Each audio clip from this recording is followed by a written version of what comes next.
Así, o sea, como un teléfono. Acá. Ah, no está. O sea que pasé la que no era. Bueno, vamos a tener la no modificada.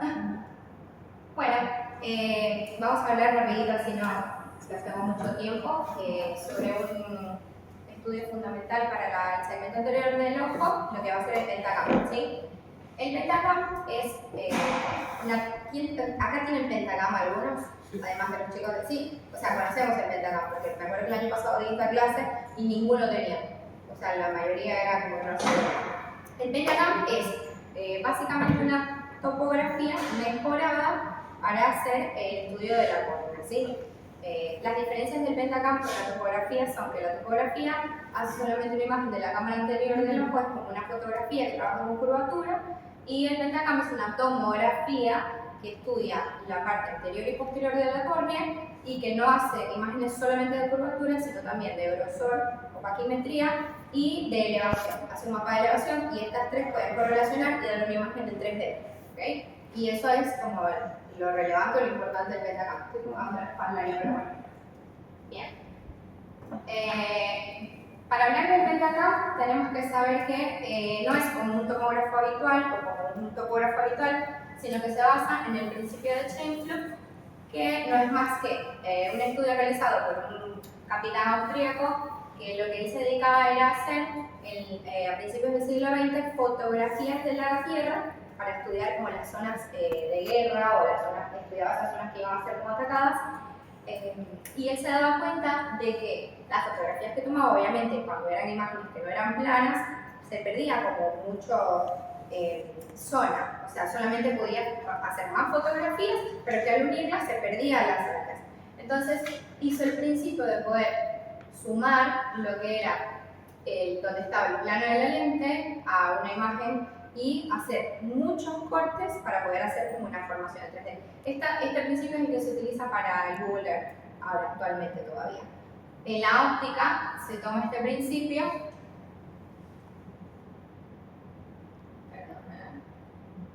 a finales del siglo XX y se hace el primer pentacam, que era, no sé, cualquier diapositiva hasta fueron las del año pasado.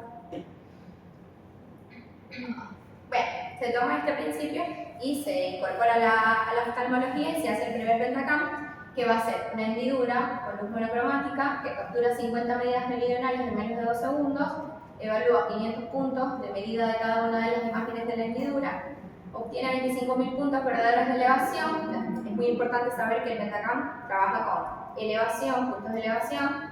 En realidad los nuevos pentacam toman 180.000 puntos de elevación.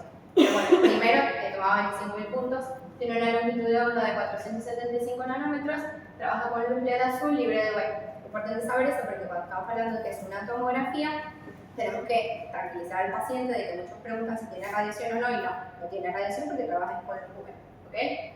El pentacam tiene dos cámaras, una que se queda fija, que es la que va a seguir la mirada del paciente y por eso no se pierde ningún momento de la toma cuando el paciente puede mirar hacia otro lado, si no es un movimiento exagerado obviamente, y la otra que es la que va a hacer el giro y va a rotar hacia temporal para tratar de no tener la sombra de la nariz.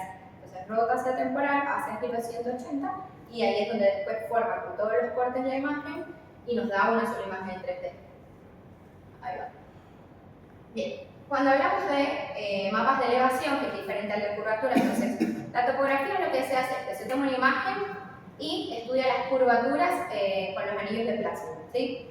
El pentacam tiene diferente, que trabaja con mapas de elevaciones, que es, nosotros tenemos para poder saber, o sea, más o menos qué es la elevación, un cuerpo de referencia o una esfera mejor corregida, que es lo que, o de mejor ajuste, que se llama así, que la incorpora el sistema del pentacam y es lo que va a decir, por ejemplo, una esfera, un cuerpo de referencia mayor, se hizo como lo más parecido a una córnea para que podamos saber que lo que está en cero es lo que está plano, lo que está por encima de cero es lo que está elevado y lo que está por debajo de cero es lo que está deprimido, hablando de elevación, ¿no? Esto es más o menos parecido como cuando tenemos que hacer medidas por ejemplo, que tenemos que saber cuánto mide el Monte Everest y cuánto mide el Mar Muerto. Nosotros tomamos como punto de referencia el nivel del mar. Entonces, en el ojo se toma como referencia un cuerpo o una esfera de mejor ajuste, donde vamos a tener que los valores por arriba los vamos a expresar en colores cálidos, ¿sí? Todo lo que es tomografía, en el OCT, en el pentacam, en todo lo que es tomografía, lo que es cálido de amarillo hacia arriba es que está elevado, y lo que es frío, celeste hasta azul, es que está deprimido, ¿ok? Eso va a ser importante para poder después analizar las imágenes específicas. Entonces, ¿qué hace el pentacam? Bueno, topografía corneal anterior y posterior de mapas de elevación, que se le agrega la curvatura y el grosor de la paquimetría para poder detectar ectasias, más temprano que la topografía, por supuesto. Paquimetría de córnea de limbo a limbo, que es también diferente a la topografía, porque la topografía solamente toma los primeros 8 milímetros de la córnea, y en cambio el pentacam se va de limbo a limbo. Ya dijimos que teníamos cámara en 3D, y por tanto nos permite también un mapa de la cámara anterior, de ángulo, o sea, podemos hacer también una imagen de ángulo. Obviamente que no sustituye la OVM, y la OVM fue la que se quedó antes, ¿no? Sí. ¿Cuál es la diferencia de una imagen por tomografía de ángulo y una de OVM? ¿Cuál es mejor y por qué se diferencia? Eso puede ser pregunta de examen. Por la frecuencia. ¿Por qué? Por la frecuencia de el principio es otro. los megahertz. No. O sea, ¿qué nos sirve a nosotros ver en una OVM y cuando vamos a someter al paciente, meterle una sonda con agua en el ojo, que por qué no si podemos hacer una imagen, la calidad de una imagen de ángulo, que ya la van a ver ahora, del pentacam y de hecho de los set de cámara anterior es buenísima, la calidad es buenísima. ¿Por qué elijo esto en vez de una OVM? ¿Por qué eliges una OVM en vez? El gol estándar para medir un ángulo es una OVM. Sí. El gol estándar. Por la No sé si lo ven. ¿Pero qué ves? Por el ángulo. El cuerpo ciliar, porque ves el cuerpo ciliar, perfecto. Entonces, ahí es donde realmente nosotros estamos teniendo en cuenta que de verdad ese ángulo está bien formado o no, y si es estrecho o no, porque llegamos al cuerpo ciliar. En cambio, ninguna otra tomografía, ni ningún otro estudio tiene la penetrancia de al cuerpo ciliar. Es por eso. Entonces, tenemos ángulo de cámara, se puede estudiar, pero no es el igual estándar. Lo podemos ver, podemos tener una imagen, pero no es como lo que nos va a sustituir el web, ¿sí? Después tenemos que podemos medir la densidad del cristalino con la catarata, se puede cuantificar, una imagen que tiene para densidad.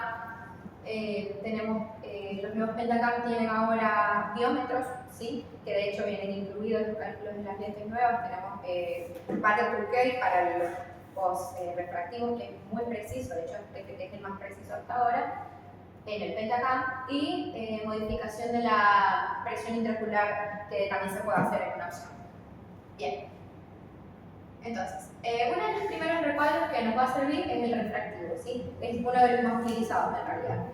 Entonces, lo primero que vamos a ver acá es este cuadrito que está acá a la izquierda, si lo ven todos, ¿no?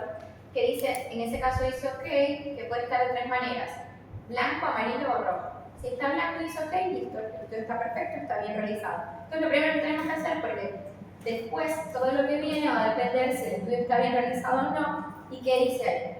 Si está amarillo, tiene un mensajito como de alerta, puede ser, bueno, porque por ahí el estudio se ha movido, o porque el paciente tiene alguna ectasia, o tiene una cirugía previa, y por eso tenemos que indagar en los antecedentes, ¿okay? Y si está rojo, puede ser por el parpadeo o por ahí por la sombra de la nariz. Es raro porque les dije que da un giro hacia temporal, pero bueno, personas bastante narizonas que les puede salir, entonces lo que hacemos es que giramos un poquito la cara y ahí les va a tomar la sombra. Entonces, ahí va. De las cosas más importantes, que acá tenemos como cuadros grandes, ¿no? Este primero son todas las medidas como refractivos. Tenemos la paquimetría, la profundidad de la cámara, los mapas topométricos. Este es un mapa de paquimetría. Este es un mapa de asfericidad de la córnea, que se evalúa en Q, se divide en 4 cuadrantes, donde mide la asfericidad. ¿Dónde es más plana la córnea? ¿En el centro o en la periferia? Bueno, periferia. Es más curva en el centro. Entonces, O sea que es más plano. Lo normal es que sea plano un poco más. Tampoco necesitamos que sea tan plano, porque si no hay muchas aberraciones, pero es más plano. Entonces eso es lo que te mide acá. Que tiene que ser más plana la periferia, entonces ahí te lo dice y te compara. Ahí vemos, esto igual es un pentacam normal. Por eso los valores están como todos dentro de los parámetros normales. Acá tenemos el mapa de cómo se ve representado el eje más curvo y el eje más plano. ¿Cuál es el astigmatismo que está en contra de la regla y cuál es el que está a favor? Ahora el 90 y en contra de ¿Cómo? Ahora el 90. ¿El 90 qué? Lo más curvo. El más curvo, exacto. Entonces el que está a favor es el que está el más curvo de 90, eso puede ser también pregunta. Si a mí me hicieran si me dicen que pase preguntas, pregunto esas cosas, por eso solo estoy diciendo, como para que lo tengan. Pero no está a favor si cada uno es un aplicador. No. Si el más curvo, mira, te lo voy a mostrar ahora igual con una imagen que viene más adelante, pero si el más curvo está en 90, está a favor. Y si el más curvo está en 180, está en contra. Por eso el de 90 no es cada uno y el 180 cada uno. Sí, pero que cuando está a favor y cuando está en contra. Recordad que el más curvo puede estar en 90 y el más curvo puede estar en 180. O sea, los dos coinciden. El K1 siempre va a ser el más plano, pero eso no quiere decir que siempre tenga que estar en 90 o en 180, puede rotar, puede estar en 30 o en 50 y ser oblicuo. ¿Me explico? Pero el K1 es el más plano, que de hecho lo acabamos de ver ahora con colores, de que lo azul es plano y lo rojo es curvo, K1 es plano y K2 es curvo. Pero el eje, que es lo que nos dice acá a la derecha, puede rotar y puede cambiar. Yo puedo tener una K1 que es la K más plana en 90, no siempre puede estar en 180. Puedo tener en 30, en 50, eso va a depender del loco, ¿sí? Bien, entonces, tenemos acá este cuadrito que nos dice el astigmatismo, cuáles son sus K y cuáles son sus ejes, eso es importante, cuánto es la paquimetría, tanto del centro como de la periferia. Se dice que el pentacam es uno de los mejores paquimétricos, eso sí, porque toma desde la paquimetría anterior y la posterior, es el único que toma paquimetría posterior, entonces eso también es muy importante, sobre todo para taxis. Y cómo está en la cámara, cuando quieren y cómo nos dice la profundidad de la cámara total, tomando también recuerden que por ejemplo los biómetros nos toman la profundidad de la cámara sin contar la paquimetría. Y el pentacam cuenta la paquimetría también, la profundidad de cámara, por eso puede ser que den diferentes. Acá. Bien, entonces, ¿cuáles son las imágenes que nos pueden dar entonces el pentacam en cuanto a lo topográfico? Vamos a ver que acá tenemos se ve muy bien cómo están representados por colores las elevaciones, ¿ok? ¿Qué hace el cuerpo de referencia? Toma como que esta córnea tiene zonas donde están más elevadas y zonas donde están más deprimidas. Está más elevada en esta zona. Entonces esto es un corbatín simétrico que el eje más curvo está en 90. O sea que quiere decir que es un astigmatismo que está con la regla. ¿Okay? Normalmente los pacientes más jóvenes tienen astigmatismo con la regla.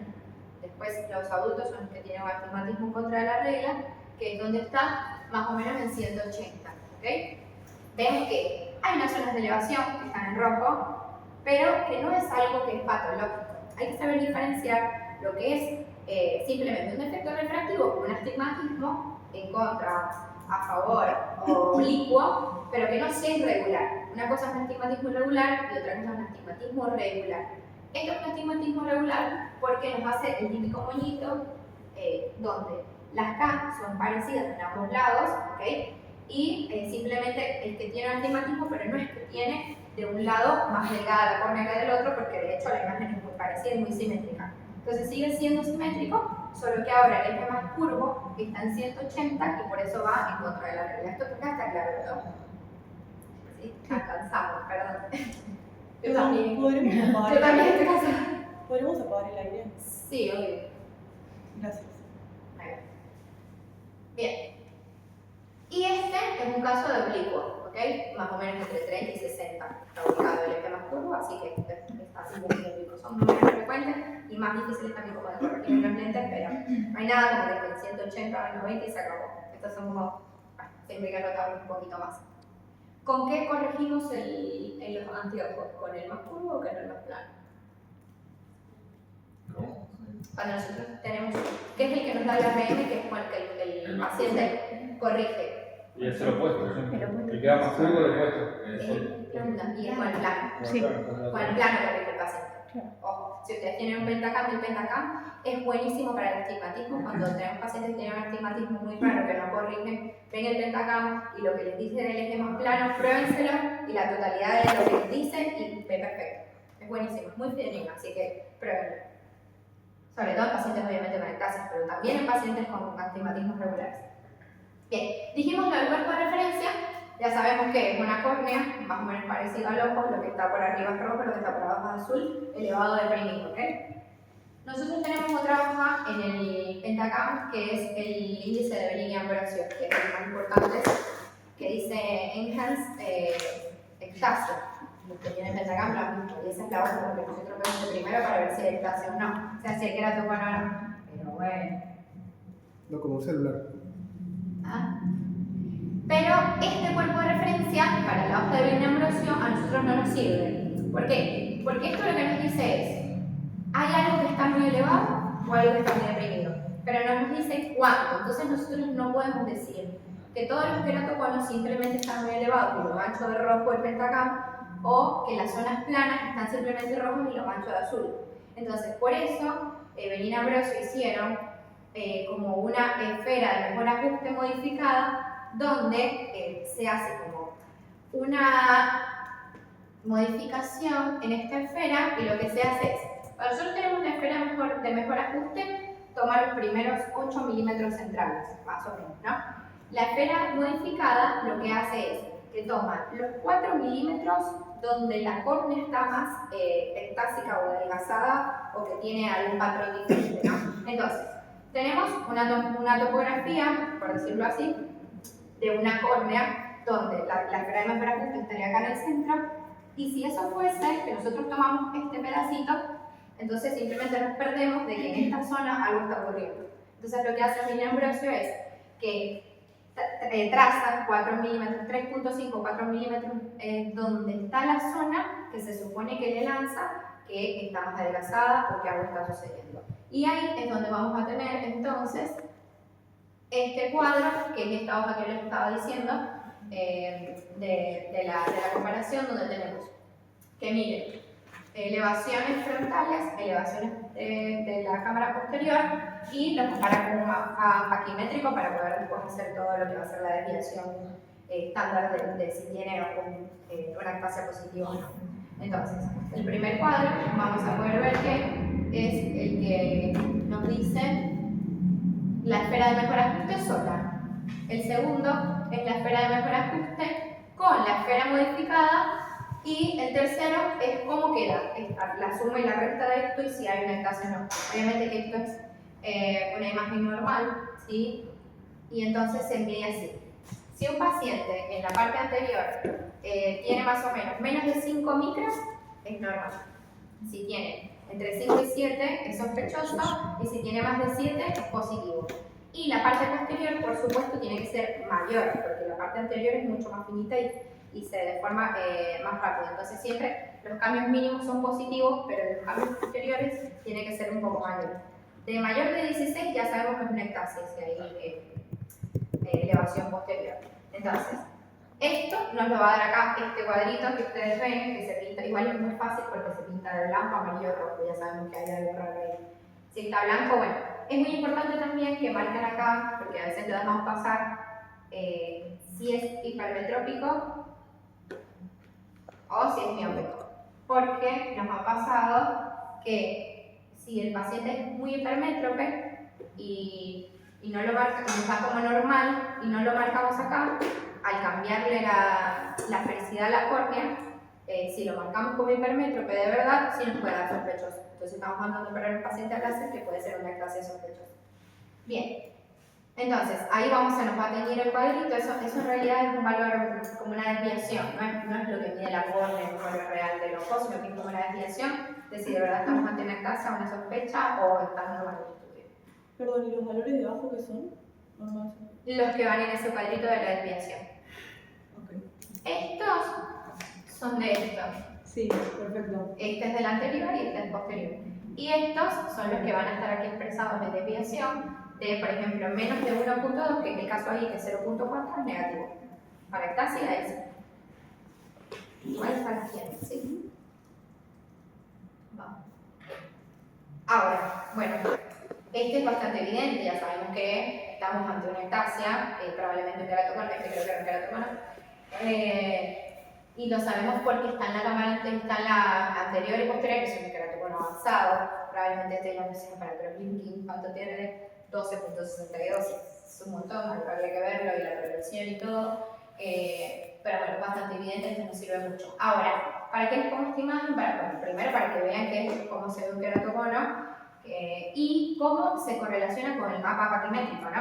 Ven que el mapa paquimétrico lo que hace es que sale de la desviación porque esa córnea ve que de una zona que pasa de estar gruesa, pasa a estar fina, pasa a otra vez a fina, hasta que hace una curvatura hacia abajo. O sea que está todo correlacionado. Bien. Acá tenemos otro ejemplo donde vemos el estudio de la parte frontal. Esto es lo que hacemos menos una topografía. Menos milímetros, por supuesto, de estudio, solamente los que están acá en el centro. Nos perdemos toda la periferia que está ocurriendo.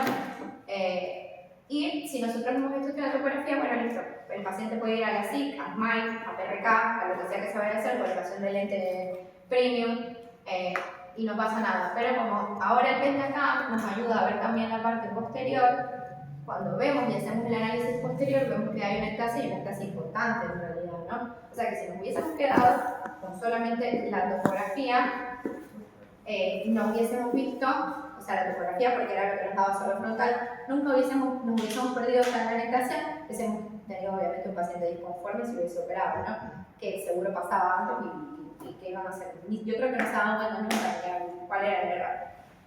Entonces, para eso nos sirve. ¿Por qué? En esta imagen se ve primero porque las ectasias siempre empiezan con posterior. Entonces, en realidad es muy importante. Y en realidad acá es donde hay que tratar, porque probablemente este paciente tenga una agudeza visual de 20-20, 10 décimas. O sea, y aquí es donde hay que hacer el tratamiento. Obviamente se trata de progresión, por eso es un tema discreto, bueno, pero probablemente este paciente es el que hay que hacer el tratamiento. Al otro ya estamos para anillo, para trasplante, dependiendo de cómo esté, pero este podría mantener una visión de 20-20 si se hace un buen cross-linking y no se deja evolucionar, ¿no? Bien. Ya casi. Esta es otra imagen donde podemos ver cómo se ve el ángulo. Se ve perfecto, la nitidez está muy buena también. Pero, obviamente que no es un cuerpo ciliar, no llega a penetrar. Bien, vamos a pasar esta. Aquí podemos ver una densitometría, cómo podemos medir la catarata. Esta está buena también. ¿Es útil? Sí. El mapa maquimétrico, sí. Esto en realidad lo había ordenado, pero bueno.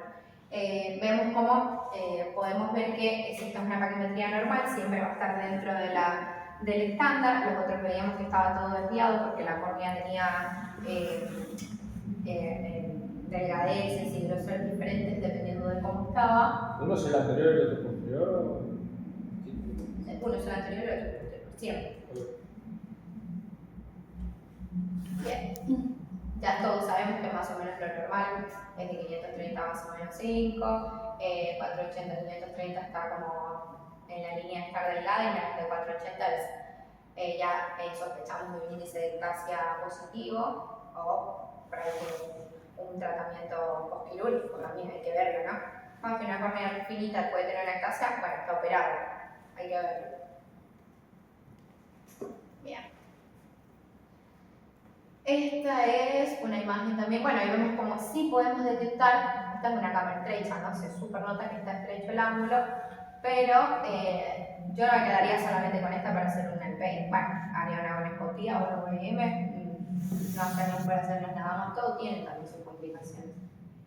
Nos da también un ojo virtual donde podemos separar las capas del ojo con córnea anterior y córnea posterior, y cristalino, está buena. ¿La usamos mucho? No, mentira, yo no sé si ustedes la usan, pero bueno, existe. A veces, por ejemplo, si vemos esta imagen, obviamente que sí es evidente que algo pasa, ¿no? O sea, por ahí abrimos esta imagen y vemos que la parte posterior del cristalino está como deformada, que podría estar pasando acá. Y bueno, hubo ahí una luxación del cristalino, está desolado, probablemente haya sido un traumatismo, no me acuerdo de la imagen, seguro fue un traumatismo. O sea que nos sirve como tomógrafo también para ver el cristalino, está buena esa imagen, no invadimos el paciente, lo hicimos otro estudio, ya es evidente que tiene una. O sea que no necesariamente tenemos que hacer un OVM para ver esto porque está perfecta la imagen. Si le quieren hacer un OVM para corroborar también, pero. Entonces nos manejamos con los índices de Evelyn Ambrosio. En realidad lo más importante es el refractivo y Evelyn Ambrosio. Esta es de distribución de potencia. Esta sí está buena porque si ustedes están pensando en hacer una cirugía refractiva, bien sea con lente intraocular o con láser, tenemos que saber que si la córnea tiene irregularidades, no puede ir candidato para una multifocal porque la potencia tiene que estar todo en un solo punto. Si ustedes le ponen una lente multifocal a este paciente que hace una meseta en la córnea, va a ver algo, glare, o sea, no baja el contraste, baja la visión nocturna sobre todo, no está bueno. Así que me lo pasamos esto.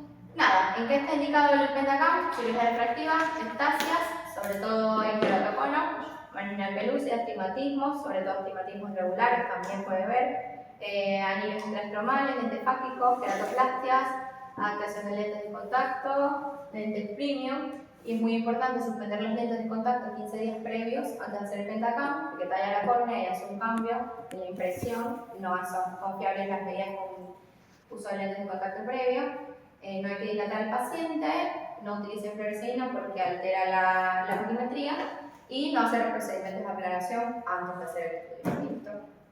¿Preguntas? No. ¿Ya? Bueno, si me piden preguntas de examen, yo les diría, pero la verdad,